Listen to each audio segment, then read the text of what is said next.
The best moments from Ozzy Osbourne's Back to the Beginning farewell concert more than 50 years after first forming in Birmingham, England.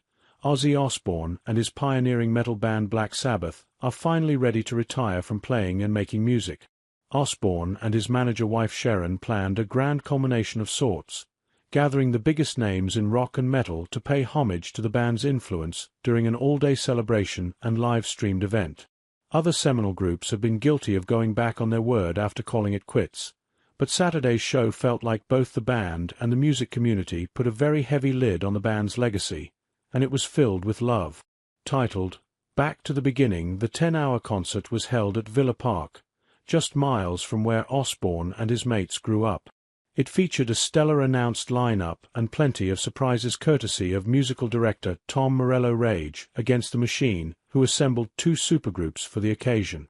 The extravaganza kicked off in the UK at 3 p.m, and the live stream aired 2 hours later in the US 10 a.m. on the East Coast, and 7 a.m. on the West Coast via a vociferous set from Mastodon, followed by a bluesy turn from Rival Sons and then Anthrax with a short but spirited 2-song set. Overall, the streaming experience was a success, though fans lucky to be there surely had an immersive stadium show experience they'll never forget.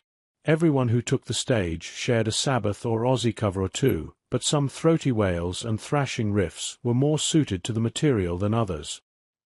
Here are some of the biggest highlights and most masterful moments from the historic event celebrating the band who made heavy metal a cultural force, and the frontman, who'll forever be known as the crowned prince of darkness. Jason Momoa is the host with the most on stage and in the pit. Early in the show, Momoa proclaimed the event the most epic day in the history of heavy metal, and he was clearly enjoying every second. Snapping cell phone photos and videos of his favorite bands from the side stage, he even threatened to get in the mosh pit when he introduced Pantera, one of the most aggressive groups on the bill. Cameras caught him doing just that, giddily bashing and bouncing about with fans and proving that when it comes to music this superstar truly does walk the walk.